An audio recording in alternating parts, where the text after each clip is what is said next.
SIR special intensive revision અલગ અલગ વિસ્તારમાં બીએલઓ જઈ રહ્યા છે અને મતદાન યાદી સુધારણા અભિયાન અંતર્ગત લોકો પાસે એટલે કે નાગરિકો પાસે ફોર્મ ભરાવી રહ્યા છે. તાંદલજા વિસ્તારની વાત કરીએ તો સામાજિક કાર્યકર્તા વસીમ શેખ અને તેમની ટીમ દ્વારા લોકોને સારી રીતે લાભ મળી રહ્યો છે. એક કેમ્પનું આયોજન કરવામાં આવ્યું છે કે જ્યાં ફોર્મ ભરવામાં પડતી તકલીફો અંતર્ગત માર્ગદર્શન પણ આપવામાં આવ્યું છે. નાગરિકોને એસઆઈઆર ફોર્મ ભરવામાં પડતી મુશ્કેલીઓને ધ્યાનમાં રાખી બરોડા મુસ્લિમ ડોક્ટર એસોસિએશન અને વસીમ શેખ ટીમના સંયુક્ત આયોજનથી 5 ડિસેમ્બરથી સતત એસઆઈઆર ફોર્મ ભરવાની તેમજ 2002ની મતદાન યાદીમાં નામ શોધવાની સેવા આપવામાં આવી રહી છે. આ સેવાનો અત્યાર સુધી અસંખ્ય નાગરિકોએ લાભ લીધો છે અને તે જ અનુસંધાને આજરોજ વિશાળ મેગા કેમ્પનું આયોજન કરવામાં આવ્યું છે. કેમ્પ દરમિયાન નાગરિકોએ મોટી સંખ્યામાં ઉપસ્થિત રહી એસઆઈઆર ફોર્મ ભરવાની વ્યવસ્થા તથા 2002ની મતદાન યાદીમાં નામ મેળવવાની સેવાનો પણ લાભ લીધો છે. આ સમગ્ર આયોજન થી તાંદલજા વિસ્તારના રહીશો માટે મતદાન યાદી સંબંધિત કામગીરી વધુ સરળ અને સુગમ બની છે.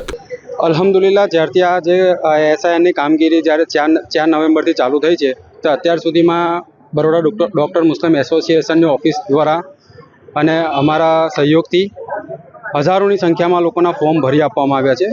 એટલીસ્ટ 2002ની યાદીમાં જેના નામ નથી મળતા તેનો અમે પૂરતા પ્રયત્ન કરી નામ શોધી અને એ કરીએ છીએ. ને હું આપ મીડિયા માધ્યમથી એક વસ્તુ તમને કહેવા માગું છું કે જે પણ બીએલઓ તમારા ઘરે ફોર્મ આપી ગયા છે તો તેને ભરી અને જે તે બીએલઓ છે તેમને સામે ચાલીને ફોન કરીને આપવા જો. આપણે એવા ભરમમાં છે કે બીએલઓ આવશે પણ બીએલઓના ઉપર ઘણું બધું પ્રેશર છે. એક બીએલઓ પાસે 1500 એપ્રોક્સ ફોર્મ છે તો એ 1500 ઘરો સુધી પહોંચી શકે ના તો આપણે બીએલઓને સહકાર આપીએ. પરિચય વકાર પટેલ. જે પ્રકારે એસઆઈઆરની કામગીરી 12 રાજ્યોમાં શરૂ કરવામાં આવી છે કે અંતર્ગત ગુજરાતમાં પણ એસઆઈઆરની કામગીરી ચાલુ કરવામાં આવી હતી 4 નવેમ્બરથી અને હાલમાં પણ અમારા વડોદરા શહેરમાં આ કામગીરી ચાલી રહી છે. પબ્લિકને ખૂબ હાલાકી મુશ્કેલીનો સામનો કરવો પડી રહ્યો હતો.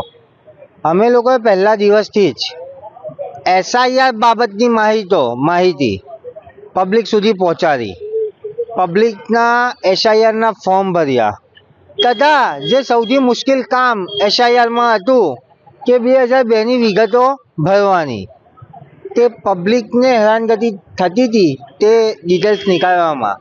તમે જાહેર જનતા માટે નાગરિકોને 2002ની યાદીમાંથી નામ પણ શોધી આપ્યા. અમારા સેન્ટર પર 5 નવેમ્બરથી આ કામ ચાલુ છે અને આજરોજ મેગા કેમ્પ કર્યો છે. તમે જોઈ શકો છો લોકોને 2002ની યાદીમાંથી નામ પણ નીકાળી આપીએ છીએ અને ફોર્મ પણ ભરી આપવામાં આવે છે નિઃશુલ્ક. અને મારું કહેવું એ છે કે જે નેતાઓ જે આગેવાનો ફક્ત ને ફક્ત ઇલેક્શનના સમય પર આવીને નાગરિકોના વોટ લેતા હોય અને આજે વોટ બચાવવાની કામગીરી ચાલી રહી હોય તેના અંદર તે નેતાઓ ગાયબ હોય, તે આગેવાનો ગાયબ હોય તો આવા નેતા અને આગેવાનો જે પણ હોય તેને આવનારા ઇલેક્શનમાં ઘરે ભેગા કરી દેજો. તે કોઈ પણ પાર્ટીના હોય, કેમ કે આજે જાહેર જનતાને એક નેતા અને આગેવાન પ્રત્યે એક આશા હોય છે, એમની એક ઉમ્મીદનું કિરણ હોય છે. પણ આજે લોકો દેખાતા નથી ને જે લોકો કામ કરી રહ્યા છે, જે નેતા હોય કે આગેવાન હોય, તેમને લોકોએ સપોર્ટ કરવો જોઈએ. કેમ કે રાત દિવસ પોતાનો કામ ધંધો છોડીને લોકો કામ કરી રહ્યા છે, મહેનત કરી રહ્યા છે, ખિદમત કરી રહ્યા છે. તો મારી જાહેર જનતાને એ જ અપીલ છે કે વહેલામાં વહેલી તકે પોતાના ફોર્મ ભરો ને તમારા ફોર્મ ભરવામાં મુશ્કેલી પડતી હોય તો અમારું સહાય કેન્દ્ર બરોડા મુસ્લિમ ડૉક્ટર એસોસિએશનનું અને અમારી ટીમના લોકો વક્કારભાઈ છે, એનુલભાઈ છે, રમિતભાઈ છે, આમિરભાઈ છે ને અમારો સ્ટાફ ખરે પગે ઊભો છે. તમને જે પણ સહાયની જરૂરત હશે અમે પૂરું પાડીશું. 5 નવેમ્બરથી પહેલા દિવસથી વડોદરા શહેરમાં અમે આ કામ ચાલુ કર્યું હતું. અમને હજારોની સંખ્યામાં ફોર્મ ભરાયા છે અને લોકોને 2002ની યાદીમાંથી નામ પણ નીકાળી આપ્યું છે, જેનો ડેટા પણ અમારા પાસે છે. 2002ની યાદી છે, એસઆઈઆરની અંદર કેટલા લોકોના નામો જ ગાયબ છે, તેની પણ મૂંઝવણ સર્જાય છે, લોકો હાલાકી ભોગવી રહ્યા છે. મેં તમને કહું, ફક્ત નામો ગાયબ નથી, આખી સોસાયટી, આખા મોહલ્લા ગાયબ છે. કેમ કે કોઈ પણ આયોજન વગર ઇલેક્શન કમિશન ઓફ ઇન્ડિયાએ એસઆઈઆરની કામગીરી લાગુ કરવામાં આવી. જે એસઆઈઆરની કામગીરીના કારણે આપણા ગુજરાતમાં બીએલઓના મૃત્યુ પણ થયા છે. કેમ કે બીએલઓને પૂરી ટ્રેનિંગ નહીં આપી, આ લોકોએ પૂરી સમજ નહીં આપી.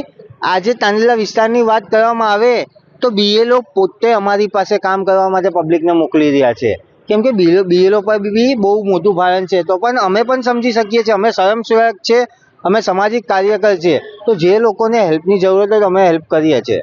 જે પ્રકારે બીએલઓને રાખવામાં આવે છે, સ્કૂલ ટીચર છે, કોઈ પણ જાતની તેમને સમજણ આપવામાં નથી આવી અને તેઓનું સ્વાસ્થ્ય પણ રીતે ખરાબ થઈ રહ્યું છે, અટેકમાં મરી પણ ગયા છે. અવશ્ય અમારે કેમ્પ કરવાનો હોય છે તો અમે આગોતરું આયોજન કરીએ છીએ કે ભાઈ અમે કેમ્પ કરીએ છીએ, હજારોની સંખ્યામાં પબ્લિક આવશે તો આપણા પાસે સ્વયંસેવકો એટલે સામાજિક કાર્યકરો કામ કરનારા કેટલા છે, બરાબર. તો ગુજરાત સરકારે કોઈ પણ પ્લાનિંગ નહીં કર્યું ને ફક્ત શિક્ષિકાઓને આનો બોજ આપ્યો અને તેના પછી સહાયક નિમણૂકન કરી. સહાયક કોણ? આઈટીઆઈના ટીચર હોય, વીએમસીના અધિકારીઓ હોય, કે જે પણ હોય, આ લોકોના લાગતા વળગતા અધિકારીઓ હોય, બરાબર. હવે એ લોકોને પણ ટ્રેનિંગ આપવામાં નહીં આવી, તો આયોજનનું કામ કરવામાં આવ્યું છે એટલે પબ્લિકના હાલાકીનો સામનો કરવામાં આવી રહ્યો છે.